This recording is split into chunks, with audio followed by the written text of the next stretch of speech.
இந்த சமூக நீதிக்கு எது தடையா இருக்குன்னா ஜாதி தடையாக இருக்கிறது. அந்த ஜாதி எங்க போய் ஒளிஞ்சுக்குதுன்னு பார்த்தா, எப்படி கோவில் கருவறைக்குள் ஜாதி போய் ஒளிந்து கொண்டதோ அதே போல் இந்திய அரசியலமைப்பு சட்டத்திற்குள் ஜாதி ஒளிந்திருக்கிறது என்பதை பெரியார் கண்டுபிடிக்கிறார். அத பெரியார் கண்டுபிடிச்ச விதம் எப்படி இருக்குன்னா, நான் வெளிப்படையா சொல்றேன், என்ன அறிமுகப்படுத்துறப்ப தங்க பதக்கம் சொன்னாங்க. இந்த தமிழ்நாட்டில் கோல்டு மெடல் வாங்கின ஏராளம் பேர் இருக்காங்க. கான்ஸ்டிடியூஷன்லயே கோல்டு மெடல் வாங்கினவங்களா இருக்காங்க. ஆனா அவங்க கிட்ட போய் இன்னைக்கு நீங்க கேட்டாலும் அரசியலமைப்பு சட்டத்தில் ஜாதி பாதுகாக்கப்பட்டிருக்கிறதா அப்படின்னு கேட்டீங்கன்னா தெரியாதுன்ற பதில் வரும்.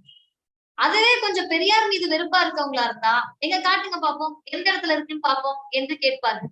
அப்ப 2022 புரிந்து கொள்ள முடியாத செய்தியை 1950 பெரியார் பேசுறாரு. இந்த வருடத்தை நம்ம குறிச்சுக்கணும். ஏன் குறிப்பா நம்ம யோசிக்கணும்னா, புரட்சியாளர் அம்பேத்கர் அவர்களுக்கும் பெரியாருக்கும் சண்டை மூட்டி விடுறோன்ற பேர்ல, அவர்களுடைய பின்பற்றக்கூடியவர்களுக்கு சண்டை மூட்டுறோன்ற பேர்ல பாத்தீங்களா, பெரியார் அம்பேத்கர் இறந்த பிறகுதான் சட்டத்தை எரிச்சாரு, அம்பேத்கர் இருக்கிறப்ப பெரியார் சட்டத்தை எரிக்கல, அப்ப பெரியாருக்கு அம்பேத்கர் எழுதின சட்டத்து மேல கோபம் என்று ஒரு பொய் பிரச்சாரத்தை கட்டவிழ்க்கிறார். 1950 சட்டம் வந்தவுடனேயே பெரியார் அதில் இருக்கக்கூடிய சிக்கல்களை எதிர்த்தார். அதன் விளைவுதான் 1951 முதல் சட்டத்திருத்தம். இதை அம்பேத்கர் ஒப்புக்கொள்கிறார். நீங்க சொல்வது சரிதான், நான் இந்த சட்டத்தை எழுதுகிற போது ஒரு வாடகை குதிரையாக பயன்பட்டேன், என்னுடைய கைகளை பிடித்து பார்ப்பனர்கள் எழுத வைத்தார்கள் என்று புரட்சியாளர் அம்பேத்கர் அதை ஒப்புக்கொள்கிறார். அப்ப இந்த சட்டம் பாதுகாக்கப்படுகிறது, இந்த ஜாதி பாதுகாக்கப்படுகிறதுனா என்ன காரணம்? நான் அதற்கு ஒரு காரணம் என்ன யோசிக்கிறேன்னா, உலக நாடுகள் முழுவதும் சென்று ஆய்வு செய்து அந்த அரசியலமைப்பு சட்டத்தோடு ஒப்பிட்டு நம்முடைய அரசியலமைப்பு சட்டத்தை எழுதினார்கள். ஆனா என்னன்னா, உலக நாடுகள் முழுவதும் சுற்றி அந்த அரசியலமைப்பு சட்டத்தை எழுதியவர்கள் அன்றைக்கே தமிழ்நாடு முற்போக்கான மாநிலமாக இருந்தது, அன்றைக்கே தமிழ்நாட்டில் தான் கம்யூனல் ஜீவோ இருந்தது, அன்றைக்கே தமிழ்நாட்டில் தான் பார்ப்பனர் தொடங்கி அனைத்து மக்களுக்கும் விகிதாச்சார அடிப்படையில இடஒதுக்கீடு இருந்தது. அந்த இடஒதுக்கீடின் விளைவாக கல்வி இங்கே கொடுக்கப்பட்டது, கல்வி படித்ததன் விளைவாக வேலை வாய்ப்பு இங்கே கிடைத்தது, வேலை வாய்ப்பு கிடைத்ததன் விளைவாக இங்கே பெண்களுக்கு உரிமை வேண்டும் என்ற சிந்தனை என்ற மறுமலர்ச்சி என்ற புரட்சி இங்கே தொடங்கியது. அப்ப தமிழ்நாட்டை ஆய்வு செய்து அவர்கள் ஒருவேளை அதில் பல சரத்துகளை இணைத்திருந்தால் பெரியார் பின் நாட்களிலே இந்த சட்டத்தில் இருக்கக்கூடிய அந்த இடைசருகல்களை அம்பேத்கருக்கு தெரியாமல் அல்லது அம்பேத்கர் இருந்தாலுமே அவரை விட அன்றைக்கு ஆதிக்கத்திலே, அது சமூகமோ அரசியல் ரீதியாகவோ ஆதிக்கத்தில் இருந்த பார்ப்பனர்களால் தீட்டப்பட்ட சதியான சில சரத்துகளை தவிர்த்திருக்கலாம். ஆனால் இந்த இடத்திலே ஒருபோதும் பெரியாரியலாளர்கள் அம்பேத்கர் இருந்ததால் தான் குறைந்தபட்ச நீதியாக அரசியல் சட்டத்தில் நமக்கு கிடைத்திருக்கிறது என்பதை மறுக்கவே முடியாது. All are equal before law, சட்டத்தின் முன் அனைவரும் சமம் என்ற அந்த பிரிவை, அந்த சரத்தை அம்பேத்கர் இல்லாமல் வேறு யார் அந்த இடத்தில் இருந்தாலும் இணைத்திருக்க முடியாது. இது எல்லாம் புரிந்து கொண்ட பெரியார் தான் சட்டத்தை கொளுத்துன்னு பெரியார் சொல்லல, இந்த பிரிவுகளை திருத்தி அமைக்க வேண்டும், இந்த பிரிவுகள் திருத்தப்பட வேண்டும். பெரியார் கேட்டது அமெண்ட்மெண்ட், பெரியார் சொன்னது கொளுத்த சொல்லல, அமெண்ட்மெண்ட் தான் பெரியார் கேட்டாரு. அதுவும் சரத்துகளை சொல்றாரு. பிரிவு 13, பிரிவு 25, சரத்து 26, சரத்து 29, பிரிவு 1, 2, 368 இந்த சரத்துகளை எல்லாம் மாற்றி அமையுங்கள், திருத்தி அமையுங்கள் என்று பெரியார் சொல்லுகிறார். இப்ப யோசிச்சு பாருங்க, ஒரு வழக்கறிஞர் நீதிமன்றத்துல என்ன பண்ண முடியும் அதிகபட்சமா அப்படின்னு சொன்னா, என் தரப்புக்காக வாதாட முடியும், என் தரப்பின் பக்கம் இருக்கக்கூடிய சரிகளை, எங்க பக்கம் இந்த நியாயம்லாம் இருக்குன்னு நியாயங்களை எடுத்துரைக்க முடியும். ஆனால் அதற்கு மேல் நீதி வழங்கக்கூடிய இடத்தில் நீதிபதி தான் இருப்பார். ஆனால் பெரும்பாலும் நீதிமன்றங்களில் நீதியை தவிர அனைத்தும் வழங்கப்பட்டு கொண்டிருக்கிறது. அப்படிதான் அன்றைக்கு பெரியார் யார்கிட்ட நீதி கேட்கிறாருன்னா அரசாங்கத்துக்கிட்ட நீதி கேட்கிறாரு. ரொம்ப எளிமையா கேட்கிறாரு. பெரியார் இவ்வளவு எல்லாம் பேசல. இது ஒரு சுதந்திர நாடு, சுதந்திர நாட்டுல பார்ப்பானும் பஞ்சமனும் இருக்கலாமா? இங்க பிராமணன் அப்படின்னு ஒருத்தன் இருக்கான்னு சொன்னா அது என்ன சொல்லுது, என்ன அர்த்தம்னா சூத்திரன்னு ஒருத்தன் இருக்கான்னு சொல்லுது. எங்களுடைய சட்டத்தில் பிராமணால் என்ற சொல் இருக்கக்கூடாது என்று பெரியார் பேசுறாரு.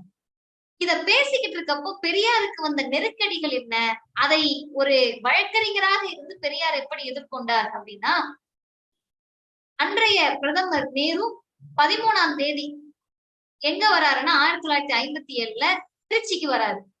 திருச்சிக்கு வரப்போ இவர் என்ன சொல்லிடுறாரு, அதற்கு அடுத்த நாள் திருச்சி செஷன்ஸ் நீதிமன்றத்தில் பெரியாருக்கு எதிரான வழக்குக்கு தீர்ப்பு.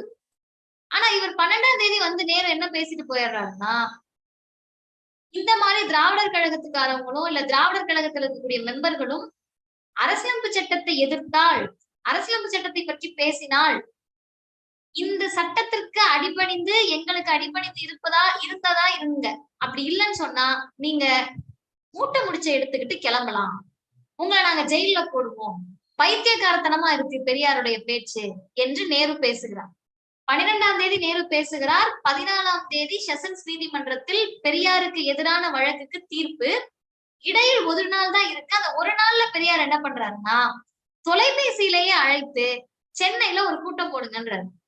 அந்த சென்னை கூட்டத்தில் பெரியார் பேசிய செய்திதான் எப்படி இந்த சமூகத்திற்காக பெரியார் உழைத்தார் என்பதற்கான செய்தி. பெரியார் பேசுறாரு, நேரு வந்து சொல்லிட்டு போயிட்டாரு, ஜெயில தூக்கி பெரியார போடுங்க, தீக்காக்காரவங்க எல்லாம் சட்டத்தை மதிச்சு இருந்தா இரு, இல்லைன்னா மூட்டை முடிச்சு போட்டு எடுத்துட்டு போயிடுன்னு சொல்லி. அதனுடைய அர்த்தம் என்ன? பெரியார் கேட்டது, நான் சூத்திரனா இருக்க முடியாது, என் சகோதரன் சூத்திரனா இருக்க முடியாது, இந்த பிரிவுகளை திருத்து, இததான் பெரியார் கேட்டார். அப்ப நீங்க இதை திருத்த முடியாது, இதுக்கு அடிப்படைச்சுதான் நீங்க இருக்கணும்னு சொன்னா, நேருவினுடைய வாதம் என்பது, நேருவினுடைய வார்த்தை என்பது, சூத்திரனாக வேசி மகனாக இருந்தால் இந்தியாவுக்குள் இரு, இல்லை என்றால் மூட்டை முடிச்சை எடுத்துக்கொண்டு கிளம்பி போன்னு சொன்னா, என்னை மட்டும் நேரு சூத்திரனாக இருன்னு சொல்லல, காமராஜரையும் சொல்லுகிறார், மந்திரி சபையில் இருக்கக்கூடியவர்களையும் சொல்லுகிறார், பார்லிமெண்டில் இருக்கக்கூடியவர்களுடைய பாட்டன் முப்பாட்டனையும் சேர்த்துதான் சொல்லுகிறார். இதை கண்டு கூட, இதை கேட்டு கூட தமிழர்களுக்கு மான உணர்வு வரலன்னு சொன்னா உங்களெல்லாம் என்ன பண்றதுன்னு பெரியார் கேட்கிறார். ரெண்டாவது பெரியார் என்ன கேட்கிறாருன்னா, எப்படி ஒரு வழக்கறிஞர் நீதிமன்றத்தில் போயிட்டு வளவலன்னு பேச முடியாது. நான் உங்ககிட்ட 1 மணி நேரம் பேசினாலும் நீங்க கேட்பீங்க. ஆனா நீதிமன்றத்துல போய் 1 நிமிஷத்துக்கு மேல போய் பெர்மிஷன் வாங்கி அப்பியர் ஆகி எதுவுமே பேச முடியாது. ஆர்குமெண்ட் டைம் கொடுப்பாங்க. அதுவும் நீதிபதிக்கு எப்ப வரைக்கும் கேட்க முடியுதோ அப்ப வரைக்கும் தான் கேட்க முடியும். அத பெரியார் இந்த எப்படி கையாளுறாருன்னா, நீளமா பெரியார் பேசல. இந்த செய்தியை ஒரே வார்த்தையில் சொல்றாரு. யார் வந்து யார மூட்டை முடிச்சு எடுத்துட்டு வெளியே போக சொல்றது, உனக்கு சரித்திரம் தெரியுமா என்று கேட்டுவிட்டு பெரியார் சொல்றாரு, பெண் பார்ப்பதற்கு ஒரு பிச்சைக்காரன் வரான்னு சொன்னா, பிச்சை எடுப்பதற்கு ஒரு பிச்சைக்காரன் வரான்னு சொன்னா, பிச்சை எடுத்த பிச்சைக்காரனே பெண்ணுக்கு மாப்பிள்ளையாவது போல்தான் நீங்க இங்க இருக்கீங்க, நீங்க இங்க வந்து நான் உங்களெல்லாம் துரத்தலான்னு பார்த்தா நீ என்ன வெளியே போக சொல்றியா பெரியார் கேட்கிறாரு. இதுல இருக்கக்கூடிய மறைமுக பொருள் என்னன்னா, நேருவுக்கு சரித்திரம் தெரியுமா, ஆரியர்கள் இங்கு வந்தவர்கள், திராவிடர்கள் இங்கு இருந்தவர்கள், பூர்வக்குடிகள். அப்ப நான் தான் என்னுடைய வீட்டுக்குள்ள ஒருத்தர் வராரு, ஒரு 3வது ஆள் வராருன்னா அவரை விரட்ட வேண்டியது என்னுடைய பொறுப்பு, என்னுடைய கடமை. அப்ப பார்ப்பனர்களை விரட்ட வேண்டும், பார்ப்பனர்களுடைய ஆதிக்கத்தை விரட்ட வேண்டும் நான் பேசிக்கிட்டு இருந்தா, நீ எப்படி இங்க வழிபோக்கனா வந்தியோ, பிச்சை எடுக்க வந்தவன் பெண்ணை திருமணம் செய்து கொள்வது போல் வழிபோக்கனாக வந்த நீ என்னை, எங்களுடைய நாட்டை ஆண்டு கொண்டு என்னை வெளியே போக சொல்லுவியா? இதை பார்த்த பிறகு கூட தமிழர்களுக்கு மான உணர்வு வரவில்லையா என்று பெரியார் பேசுகிறார். ஆனா இது எல்லாமே பெரியார் பேசுறப்ப கூட ஒரு செய்தியில் பெரியார் உறுதியா இருந்தார். என்ன உறுதின்னு சொன்னா, நான் ஜெயிலுக்கு போவேன், எனக்கு 2 வருஷம் தண்டனை கொடுக்கலாம், 3 வருஷம் தண்டனை கொடுக்கலாம், ஏன்னா வெளியவே வர முடியாத அளவிற்கு எனக்கு பிரச்சனைகளை கொடுக்கலாம். ஆனால் என்ன கொடுத்தாலும் சரி, உயிரே போனாலும் சரி, என்னுடைய மக்களுக்காக இறுதி மூச்சு வரை. ஏன்னா அவங்க பேச மாட்டாங்க, அவங்களுக்கு கடவுள் என்ற தடை இருக்கிறது, அவங்களுக்கு மதம் என்ற தடை இருக்கு, அவங்களுக்கு புராண இதிகாசம் என்ற தடை இருக்கு, அவங்களுக்கு பக்தி என்ற பயம் என்ற தடை இருக்கு, அவங்களுக்கு எல்லாத்தையும் மீறி நம்ம ஏதாவது கேள்வி கேட்டா நம்மளை அடக்கி ஒடுக்கி விடுவார்களோ என்ற பயம் இருக்கிறது. ஆனால் பெரியாருக்கு அந்த எந்த பயமும் இல்லாதனால பெரியார் ஒரு செய்தியில் உறுதியாக இருக்கிறார். நீ பேச வேண்டாம், உனக்காக நான் பேசிக்கிறேன், உனக்காக நான் வாதாடிக்கிறேன். ஆனால் எப்படி வாதாடுவேன் என்று சொன்னால், இறுதி மூச்சு வரை ஜாதியை ஒழிப்பதற்கு வாதாடுவேன் என்ற உறுதியில் பெரியார் இருந்தார்.